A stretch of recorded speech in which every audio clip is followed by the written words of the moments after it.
Oops, pray muna tayo in the name of the Father, the Son, the Holy Spirit. Amen. Panginoon, maraming salamat na naman po at buhay na naman kami. Salamat sa biyaya ng buhay, pinagkulob mo, lalong-lalo na itong bagong taon na dumating sa amin. Panginoon, naway maging masigasig kami sa pagpalaganap niyong paghahari at maging malakas kami sa pagpapahayag ng pananampalataya.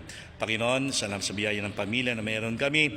Salamat sa lahat ng mga grasyang tinamasa at tatamasahin pa namin sa araw na ito. Panginoon, gabayan mo kami sa buong taon. Ikaw nawa ang maghari sa aming mga puso at mga gawain upang may sakatuparan namin ang iyong layunin dito sa lupaing ibabaw. Sa tulong na rin ng aming inang Maria, nagdidiriwang ng kanyang pagiging ina sa buong sangkatauhan. Panginoon, hinihiling din namin na lagi mong gabayan, hipuin ang mga kapatid na may masakit upang makabalik na sa paglilingkod sa iyo.